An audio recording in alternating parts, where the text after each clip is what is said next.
Hey, we're back. We're going to the LessWrong posts now, and our first one is two Cult Koans. Is that how you pronounce it? Does anyone know? Yeah. Okay. The last several weeks, maybe more than that, several months, we've been reading Eliezer's sequences, and they were going on a whole bunch of things about how a lot of causes turn into cults, want to turn into cults. Here's some of the ways it happens, the evaporative cooling of beliefs, the happy death spirals. Don't do this because this would be bad, and it ruins your ability to be rational when you are stuck in this sort of mindset that this idea is the most important thing, and we should promote it. He's continuing on this whole don't be a cult thing, but in this particular post, I got the impression that he was like, here's some things that's not being a cult, but some people may say it's being a cult, and that's kind of dumb. Is that the impression you guys got from the two Cult Koans post? More or less. Yeah. I mean, it's done in a, whatever, allegory style. This one of those posts, right? Yeah. The second one specifically was just like, the guy has a problem with the robes and hats, and he's like, okay, well, it's not a cult. Well, what I liked, there was, so the 5-second version is that the student is like, I'm worried this is a cult, and then, is assuaged. Then later on, their student says, I'm worried this is a cult.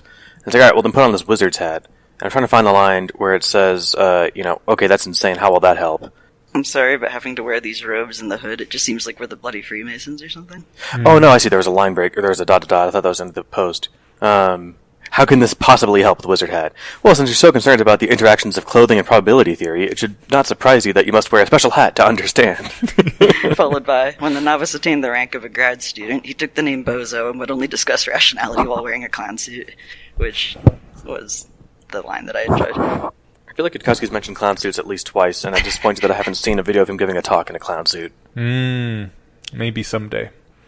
Dolly, that's going to be the next thing. Right. And ask it to make a picture of Eliezer in a clown suit. Yeah, I think if you're register as a clown, I don't think it's eggs anymore because those break easily, but it's like a porcelain painting of the pattern that you put on your face. Mm-hmm. They live in a museum. Like if you're registering with the Guild of Clowns. Is the Insane Clown Posse in there? I doubt it, but maybe. I haven't done that much. I've only heard of this, so I don't even... What? Maybe if I Google Guild of Clowns, something will come up, but I'll do that later. Because right now we're moving on to... Wait, before we did, I wanted to take one thing that I pulled out of it. False laughter was a really good lead-in after clowns, but that's totally fine. Right, because no one actually laughs at clowns. They are not funny. The thing I pulled out was from the first koan, where the student, I was going to say kid, but who knows, maybe he's an adult student, is really anxious about being seen as a cult member. And the guru says, you're too anxious about your self-image. You came to me to seek reassurance. If you had been truly curious, not knowing one way or the other, you would have thought of ways to resolve your doubts. But you needed to resolve your cognitive dissonance. You were willing to put on a silly hat, because he tells him to put on a giant cowboy hat, and then he'll explain it to him, and the guy's like, okay, fine, and he puts on the hat. When you concentrate on real-world questions, the worth or worthlessness of your understanding will soon become apparent. Specifically pointed out the sort of you're like a swordsman looking to the side to see if anyone thinks you look silly wielding the sword. Use the techniques, and it doesn't matter what you do in your free time if the techniques help you understand the world better. Is that reasonable summary? Yeah, I like that. And if the techniques don't help you see the world as it correctly is, don't use the techniques. Yeah, if you find it's not your thing, no one's going to make you stick around. We don't even charge dues. Okay, on to false laughter then. Stephen, what was false laughter about? I was Googling the clown registry. I just sent you the link for it. Easy punches don't count as real jokes or creative humor. Cool. That's my one-sentence distillation. Okay. Yeah, I really liked your summary, Inuyasha satire achieved surprise by saying out loud the thoughts you didn't dare think. Fake satire repeats thoughts you were already thinking. I always wonder what the difference is between satire and parody and other jokes, because you kind of see it, you kind of know it when you see it, but I hadn't ever really thought about deeply what it is. The part where it's saying out loud the thoughts you didn't dare think, that is a pretty decent summary. I thought Swift's modest proposal was satire. It is. But no one's thinking they should actually do that, unless they were. Maybe they were? Yeah, I don't know. I think it was making fun of bad government policy or something, right? Yeah. So that was okay, yeah. Maybe he was making fun of a specific thing that was happening in the political sphere at the time. Yeah. Well, yeah, it was about the poor. Oh, yeah, and I guess the message wasn't we should be eating babies. The message was this is what a bureaucratically formulated argument sounds like, and this is the kind of bullshit reason that goes into it. Mm-hmm. So it wasn't about the baby eating proposal. It was about making fun of bad basis for government decision making. Yeah. And in that case, it was satirical. All right. Okay, there we yeah. go. All right. It's the thought you didn't dare think. Yeah. It's a thought that took me a minute to think. He does say that a test for derisive laughter is if the joke would still be funny if it wasn't the hated enemy getting a kick in the pants. I want to pull this out because he gave the example, Bill Gates once got hit by an unexpected pie in the face. Would it still have been funny, albeit less funny, if Linus Torvalds had gotten hit by the pie? Like, in addition to this being good advice, I really like this line because of how much context it places this post in. It lets you know around the time it was written when Bill Gates was still the head of Microsoft rather than a philanthropist that most people love. The Microsoft versus Linux wars were still kind of big in geek circles. It lets you know that he's geeky enough to know who Linus is and that he's responsible for Linux and that he has strong opinions, or at least hangs around with people who have strong opinions on Windows versus Linux. It was a lot jammed into that one sentence. It didn't say whether it was an apple pie, though. Oh, that would have been so funny. That was really good. That's a good litmus test to me for like good humor in the first, like good comedy in the first place too. Like I always like jokes where like I can relate to if I'm not like, there's a difference between being the butt of the joke, like your group or whatever, or at least being able to like be in it. Like what am I trying to say? So I don't know. Like there's good humor where you're making fun of like parenting or something, because we just had a conversation about that. Louis C.K. had some really good jokes about that. Isn't that like his whole comedy routine? I mean, large parts of it. But like, I'm not a parent, but I get the jokes, right? And it would be funny if he's talking about parenting or about something else that's time consuming and overwhelming, right? So it doesn't quite matter. But it like if you're watching a comedian who's making fun of like insert whatever racial or ethnic group or whatever, and it's like, if I sub this out with anybody else, would that be funny? Like hell no, right? Yeah. So then like it's not funny now. Yeah. But one of the Louis C.K. ones that's really fast that I remember was he was talking about like, do you guys like appreciate like those little vacations you get from your kids, like when you close the car door and you get to walk around the car? You can also tell. Katrina is nodding vigorously. What I like is that he when But you can tell he loves his kid. Oh, totally. Like, even if, you don't know him, you don't know anything about him, but, like, he's making fun of his kid and himself, but you can still feel that there's affection there. I would be really uncomfortable if somebody was making the same jokes, but I didn't have that feeling. Like, my kid's terrible. Yeah. If you didn't feel like, there's another long joke about, they were out, like, on some vacation or something, like a real one, and there was, like, a wild pony, and he's, like, wakes up the daughter to go show her. And of course it bites her. And so, they're trying to figure out, so like, it was, that helped to illustrate like, oh yeah, he cares about his kids. But, anyway, the vacation joke I just liked because this is taking us too far afield, but I like comedy. So I'm going to nerd out for a second. George Carlin talked about how like one key to a good joke is, exaggeration. Right, and that joke sets it up really well. When you think vacation from your kids, you think like drop them off at your parents' house for the weekend, not the 3 seconds that you get where you can't hear them through the window, right? Yeah. All right. It's so true, though. Yeah, I can only imagine. Luckily, I only have to imagine. But there's just those few minutes when the screaming is muffled, and you just stand outside the car. Oh. You're like, maybe I could muffle it with a pillow. Just for a little bit. Yeah, that's why I don't fault my parents for smoking. I think I can totally understand, like, all right, we're going to set them there real quick, just chain through a cigarette really quick, and then I'll get in and do the thing, right? But I get it. When I did smoke, one of the great things about it was the excuse just to leave a place for a little while. Maybe that was. That's why literally everybody I know who started smoking in my age group did. Yeah. Because we worked at restaurants or something thereof where you don't get breaks unless you get 5 minutes an hour to go smoke. That would be great. You like for that reason. Pass the baby off to the other partner, be like, I gotta go smoke. It's yours now for the next 10 minutes. Eliezer does say, if you find yourself in a group of people who tell consistently unfunny jokes about the hated enemy, it may be a good time to head for the hills before you start to laugh as well. I was reminded immediately of John Oliver because I used to think John Oliver was very funny, and over the past years I think he's not funny. Am I alone in this? Like, he's hilarious. He's not always right, but he's hilarious. Okay. Sometimes he's hilarious. Sometimes I hear his jokes and I'm like, that's just boo out group, and I agree with you, boo out group, but it's not a funny joke. I think that, and I haven't seen his stuff as regularly as I've been watching SNL, but I've seen some of it lately, and often it's digs at himself, which is nice self-deprecating humor. But I mean, to be fair, he does have a lot of really funny jokes. Yeah, and I think some of them are applicable. But what I like about like Weekend Update does really good political jokes, but they're very even-handed about it. Yeah. So they'll be like, "Here's a picture of Mitch McConnell," and it's like him smiling, like looking at a child drowning in a bathtub, and so like they'll do that, but then they'll also and here's a picture of Joe Biden seen, I don't know, insert joke, right? But it's always like so inappropriate for the picture. Yeah. But they're pretty even-handed in the jokes, and so I think that's.